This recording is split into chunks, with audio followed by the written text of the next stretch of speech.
Hello everyone, and thank you for watching this video. We are in my studio. If you haven't watched the part 1, I would really advise you to do so. So the demonstration that I will be doing will make a lot more sense. At this point, I was just setting up my painting. And now I'm gonna start painting the light. That's very exciting. Light is how we see. Painting flow of light becomes a storytelling. Storytelling about the texture, the color, shapes and forms of the face, the anatomy. And so what I do is I'm going to take my lead white or Kremnitz white or flake white, whatever you use for transparent light. And I'm going to bring a lot of it. It's a little stiff.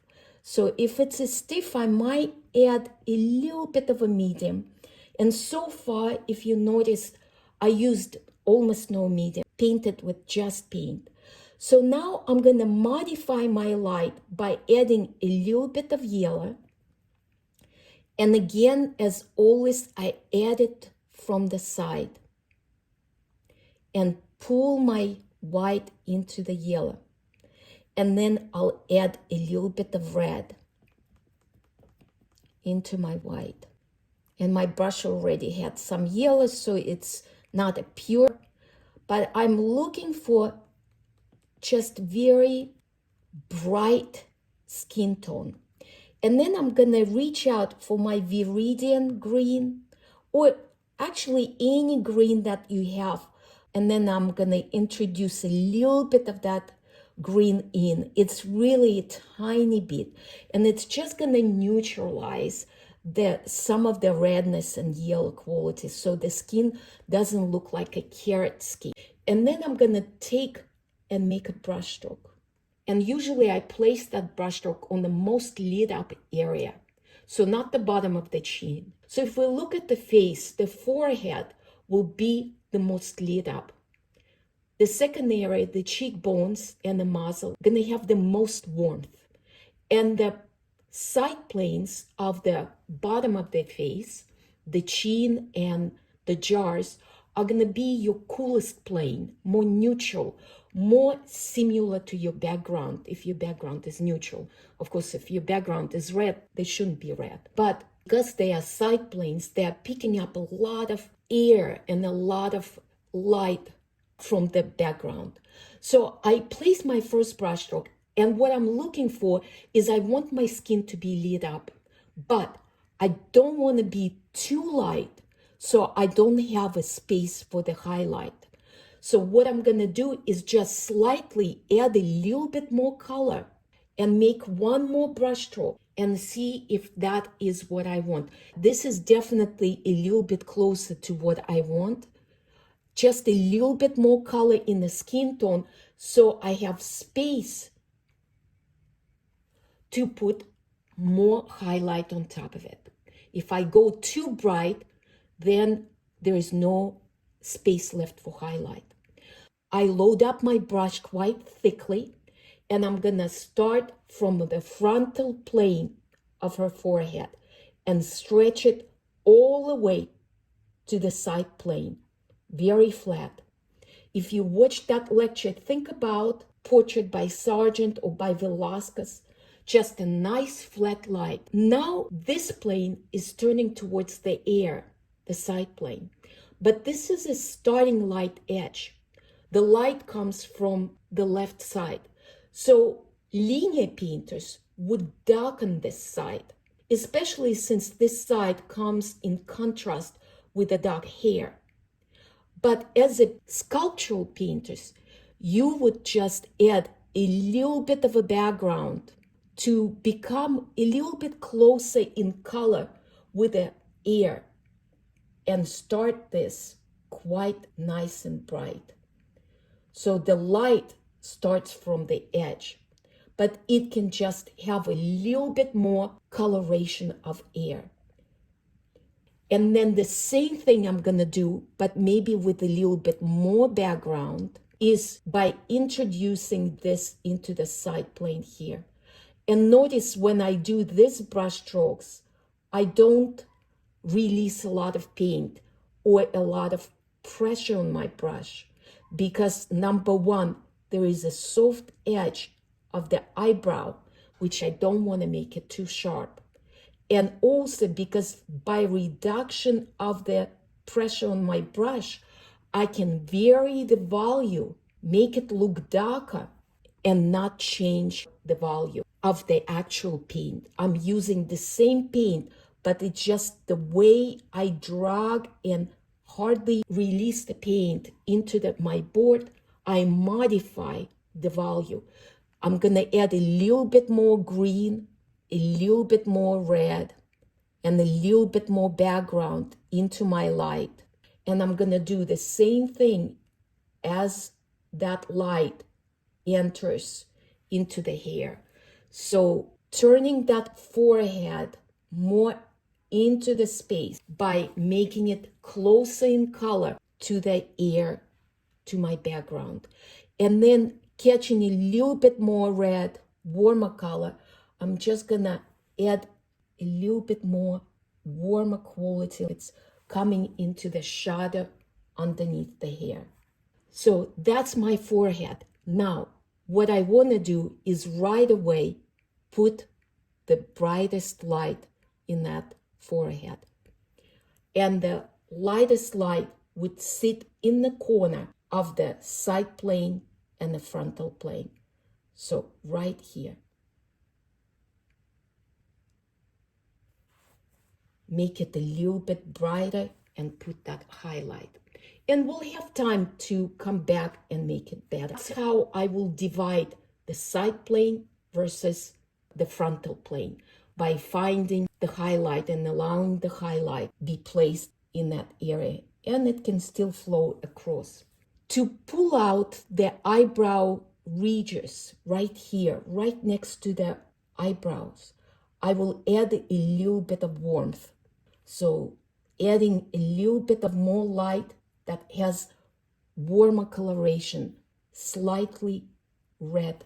So as this part of the forehead becomes a little bit grayer towards the ear, this part of the forehead, in order to come towards it, I add warm colors on the light come forward. And then the next piece is going back to space. So I will add a little bit of the air, or you can add some gray, some green, but not change the value. Again, the key is to keep the light flat that is flowing across the face. So we're not changing the value, we're just changing the temperature and maybe saturation. So this piece of glabella, the keystone between the eyes, will be more grayer, but still lit up. And then what I'm gonna do is just add a little bit more paint so I have more to paint with. Add a little more yellow, and on this part of add a tiny bit more green and red. And then come in, again, I'm gonna make a one brush stroke. No, I can use more red, get a little bit warmer, and a little more color in this area. And what I'm gonna do is paint the cheekbone, even a little more, cheekbone, and the cheekbone coming this way. But then I'm gonna do something that is maybe a little less predictable, is I'm gonna take this and paint the bridge of one value, like that, and connect it to my glabella. And then I'm gonna add a little more red and paint the turning of that cheekbone and the turning of this cheekbone in. So you can see how the color, just like it is here, helps the cheek to come forward. And I'm gonna take the same red and put it on the bottom, on the cartridge of the nose. And this is where I'm gonna pay a little bit close attention how that light comes into the shadow. So if I need to change the shape of that light, I can do it now if I see it. If not, I will not. And then the side plane of the nose, repeating our logic to this side planes, will get a little less red. What I want you to understand, that you're using logic for painting. The same logic. All the side planes receiving your background. And that is why, in a way, it was important for me to choose a neutral background. So the neutral color works more as an air. Do you see? I take this neutral color and shape my transition between the shadow and my light. Because transition needs to be neutral. It needs to disappear, to turn into it. If I put that red close to my shadow, then it won't turn into the shadow. It will jump out of the shadow. So the most colorful skin, the warmest color, will be sitting on the corner, but a little bit away from the shadow. So it is the corner that you like to pull out. It is this piece of the nose that is the most protruded. And in this cheekbone, you might have a little less color because it's a starting light edge, so it's more lit up. So you might see that color a little bit more bleached out, or you can make that color a little cooler. So I'm gonna take my background brush, put a little bit more yellow ochre in it, and I'm gonna use it to shape that cheekbone. And notice how I shape it. I take a little space and I swish it into the air. This is one way of doing it. And then I just put it back. But in this technique, I have a little teeth of that brush stroke. And so that edge, even though it appears very sharp, because it is a starting light edge, and for the light to start, you would need to make it sharp, otherwise the light will look weak. But it's still not a linear edge. It's still an edge that has a little minuscule movement into the air. So that's one way to sculpt that cheekbone back in. Or you can take a darker hair and see if this brush stroke has the right direction. A little bit more like this. And then I'm gonna take my highlight and place on the cheekbone, place on a corner of frontal plane of the bowl. Okay, this is very big.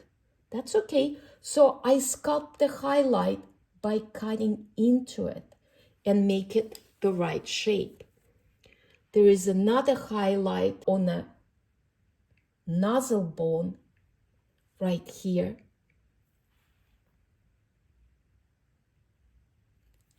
So make that brush stroke. And then to develop this, now what I'm gonna do is take a little bit more green into my light.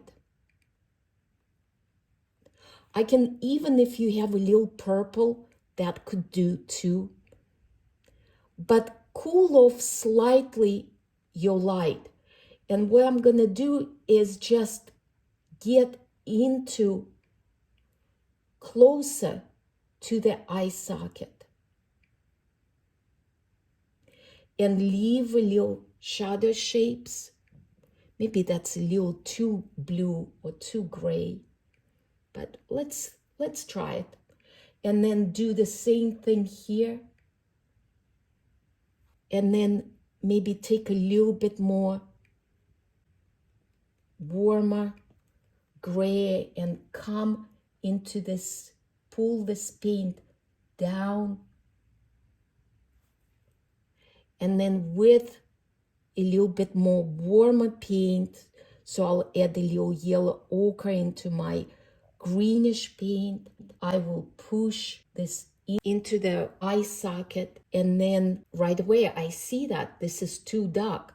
So I'm gonna adjust that by just softening the edge and pulling it, and then adding a little bit of cadmium yellow into my shadow shape and bringing a little bit more reflective light into the bottom plane here.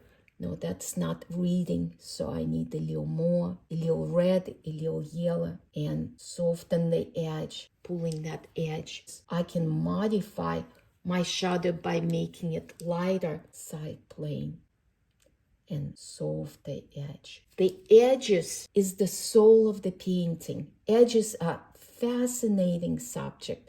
I love subject of edges because I find that once you master the value and the color, the edges is something that becomes kind of the next stage of your learning and the biggest part of the improvement of your painting. So you can see that as I soften the edges, the painting, the features become more human and more living inside of that space. They're not graphic. And some of the shadows will stay dark. So I'm taking a little bit of time to manipulate the paint back into its places. And now what I'm gonna do is create a little definition for the eyes. And anything inside of the eye socket, you just have to be a little bit more careful that you don't go too light so it doesn't jump out. So not too much color, not too much light. So I might go incrementally, go just slow, make sure that I have enough space. And then the next thing I'm gonna do is settle my eyes, so carve out, and I will come back with a little smaller brush, bring a warmer quality and bring some of that darkness back, bring a little bit more warmer quality to that underplane of that skin. Okay, and now it's just redefining and just moving the paint in its right placement. And when I start seeing things like, well, this doesn't quite, it has to go behind it, the eye.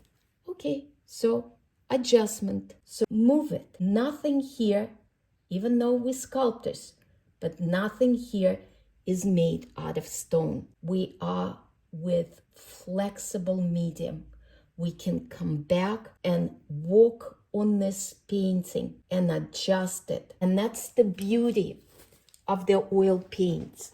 That is why I feel very strongly that sculptural painting is more how oils should be painted, because it's molding, it's sculpting, it's moving the paint. It's not a coloring medium like watercolors, where once you put it in, it's soaked into the paper and there is not much you can do.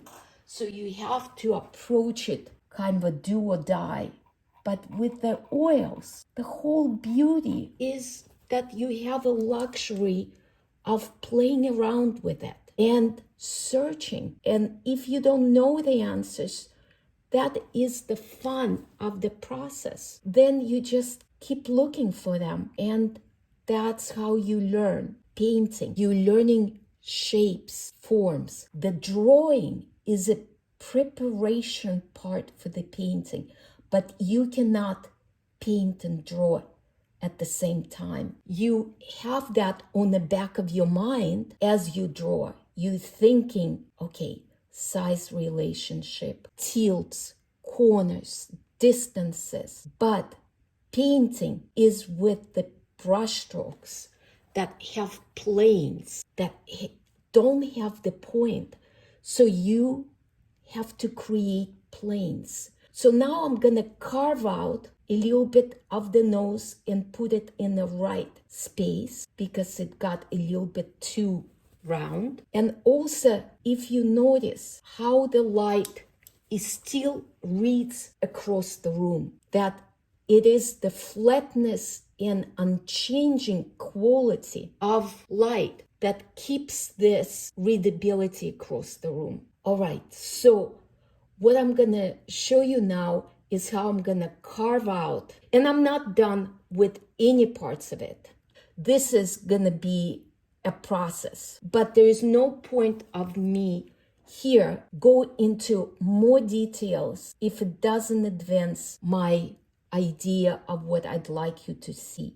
So notice here, I push the light in, create that space. I put this light on the edge of the eye to create that. And if I need to, then I go back to my shadow and then I sculpt the light with putting more darkness.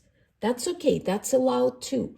It's not just using light. Sometimes it needs to be going a little bit back. But notice how the eyelids came about by putting the light inside of the dark, and there is eyelid.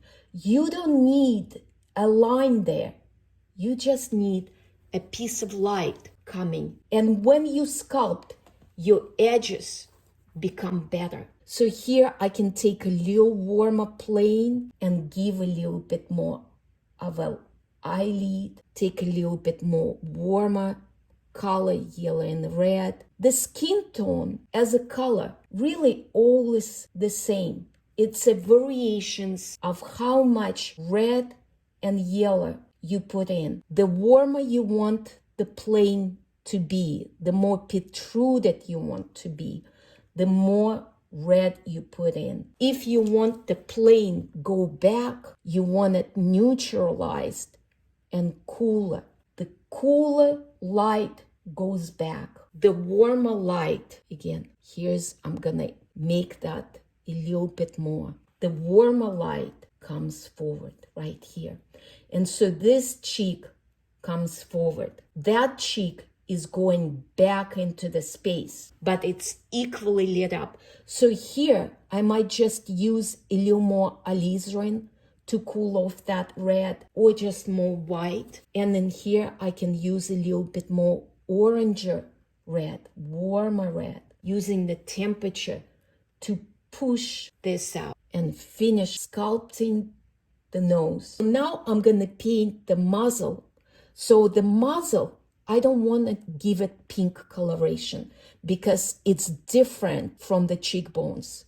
So I will make with the same combination of white, red, and yellow, but I let the yellow be dominant. And since we're getting closer to the bottom of the face, it's not going to be as lit up as my forehead. So right here, I'm going to use my light and paint the muzzle. And at the same time, I'm going to sculpt the cast shadow, paint this direction, and then bring a little bit of a background in. Repetition of the logic makes easy readability. If you're changing too many variables, you're changing the volume, you're changing saturation, you're changing the color, it becomes more difficult to follow your painting, to read your painting, because as a humans, we condition to organize visual information into the patterns. If you study design, that's what you learn. And so right now, I'm bringing a little bit more yellow ochre into my side planes, into my background air, coming in and making that bottom of the face more neutral, closer to my background, because the bottom of the face, most of the planes are not facing front. Most of them are side planes. And again, soften that edge. The softer the edge of inside form, the more continuous this form feels. And again, I have a video on the edges where I explain the difference between the form edge and the starting and the finish edge. I'm putting back my shadow because I didn't design it in the beginning. And so now I'm adding more exactness. And then same, what I did to the bottom of the chin, with the same paint, I'm going to continue on her neck. So the neck is behind the chin. It should not protrude. It should not attract too much attention. So that's why it's similar to the bottom.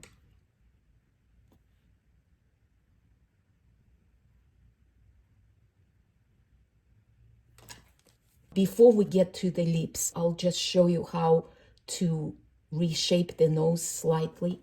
So I'm going to put a little more color into that darkness because that much light makes this look very dark.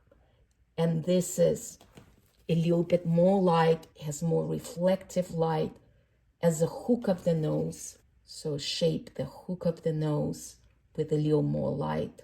Give a little bit more reflective light to the bottom plane of the nostril, and then allow the shadow shape remain somewhat dark. And then we still will have to work with the edge because right now it's really sharp. And then notice how the difference between nostril, I can put it into my light. And then I would come around the nostril and just bring a little bit of that darkness in. But that darkness is so little. And then I will take a little bit of that warmth and continue and bring a difference between side plane in here. Now I gave the plane of the side nose. So remember that I made that whole stroke of light. And now I'm just bringing a little difference of color into the plain side of the nose. This can go out. And then I'm coming back to my highlight, and I'm going to use my highlight. And I always will repaint the highlight.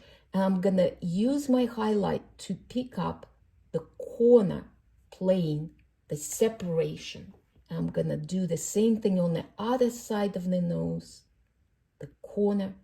Maybe my brush is too thick for that, or make the brush stroke that is a little thick. And my highlight on the nose can move slightly. So now I can add more details to the nose. Just one thing about the nose, don't make it too light because it will become unsubstantial. The nose is smaller shape on the bigger shape of the face. So don't make it too light, otherwise it will just disappear. Like in the modern photography, when they photograph models, they want the viewer to see lips and eyes. The nose is not a focal point. So they make photography and bleach out the nose. But in painting, to make it lifelike, we can't disregard the nose. So make sure that the nose is darker than the cheekbones. The cheeks are bigger shapes, so they receive more light. So notice how now I can create smaller planes within bigger planes. And whatever corrections I need to make, I'm still continue making it. If I'm too light, I'll just lessen the light. If I'm too dark, I'll bring more light. I want to show you how to sculpt the lips. So what I'm going to do is I'm going to put a little bit of a warmer tone, reddish tone, on just lips. And then again, with the color of my muzzle, I'll pull down and make that V shape. The top lip, I might just have my corners of the mouth too high. We'll see. And then I'll take a light and I'll pull the light across the bottom lip like that. But that light doesn't go all the way. I should not have done this that far. So I'm going back and cutting it with a little shadow back into its shape.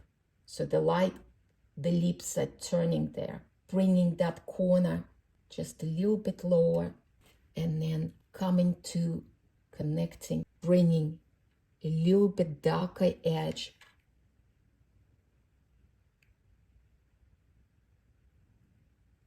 And coming back to the light and shaping the upper lip with the bottom lip, and then allowing that color out, bringing a little bit more of a highlight, and then highlighting the corner of the lip, and the same repeating a little bit on the other side of the lip, and then coming with a little bit of my gray side plane and making this side plane of the mouth, and also taking the same and just slightly pulling the corner of this, and then coming with a little bit of more light to the top of the chin. The only thing is, before I should have done is I should have modified, or it doesn't matter, I'll modify the shadow underneath the lips and then pull that highlight a little bit closer to cut in,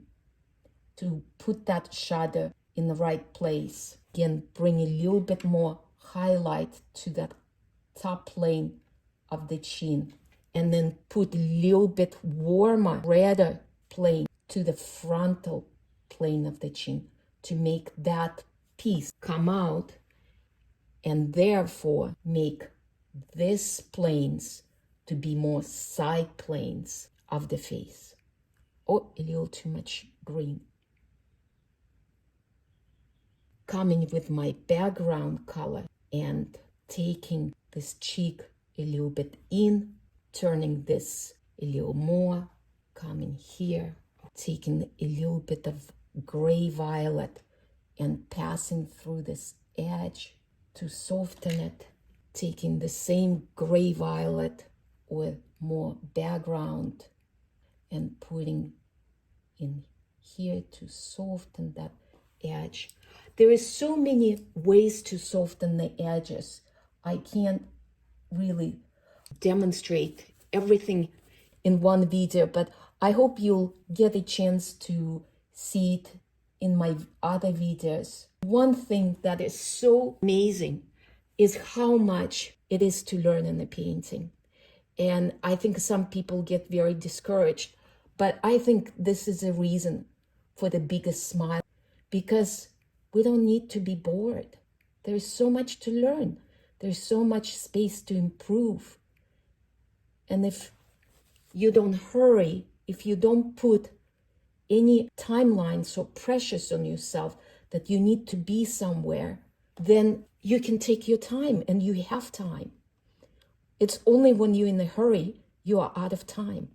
And so now I'm going to add a little bit of warmer reflective light to her jaw, add a little bit of red into that, and add a slightly more warmth into her ear. And this is your decision. How much of that do you want it to do? How much of separation from her dress or color, that's the word, color you want? Maybe you don't want it too much, so you might not do too much of it. So every decision that you make in your painting is really talks about your sensitivity and your sense of beauty. You're not here to copy any of what you see in front of it. Every one of us will make this painting look different because we guide it by our feelings, sensibilities, what we like, what we don't like, our psychology, our footprints of our brushstrokes. Some of us are heavy-handed, some of us are very gentle and light, some of us like smooth surface, some of us like immediate texture. And so that's the beauty, right? But today what I wanted to demonstrate is a different way of thinking behind this. One, again, that does not divide painting on drawing and then painting it like a coloring book, but one that sees the wholeness of the relationship. And it takes courage, because when you don't have certainty, it's like jumping without parachute. You might not land where you want it or in the right place, but you will learn, right? And isn't this a whole purpose of us doing this human activity of learning and developing? So now I see that this is too blue. Now I can build a little bridge of this light falling into it slightly, and it's becoming better. Maybe even red coming in and softening this edge, or maybe not red, maybe some other solutions. This could be a little softer, a little harder. This can have a little more accent or not. Too much, too little. We go back and forth. We try things. We're not afraid of trying and experimenting. And if I had more time, there will be more done. But I know you have only that much. Oh, too right? Okay, well, too dark. So, oops, have to go back and bring this to less dark. And every mistake is an opportunity. That's the best way to look at it. So you practice how to turn dark into the light. Or maybe when you do it, the edge became better. Or you start seeing, wait a minute, this is too closed.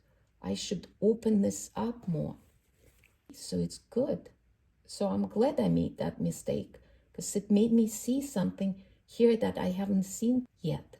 I'm definitely not going to finish this. So now, using the white of the color, I'm going to rethink the shape of the chin. Make a brush stroke and then make a sharper edge here. And then finish this with gentle so it becomes darker.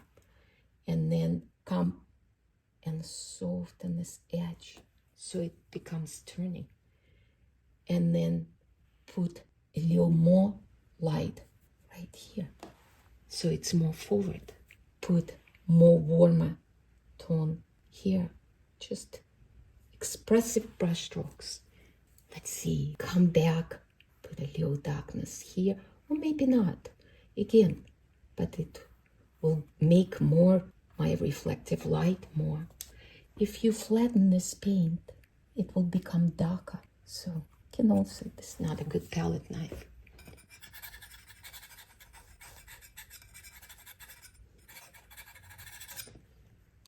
And we bring a little bit more light on two parts of the lips and still keep that edge open.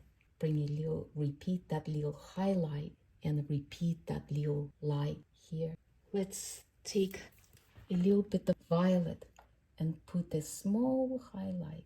Let's bring more light, just a little more, and we'll put in our background next to the light. Shave off. Do you see how this light becomes more lit up? Cut into the hair, few little cuts, even just give a little more, oh, too much, a little more light behind that shoulder. Make that edge even softer. It's just bring this to one volume, connecting and softening that edge.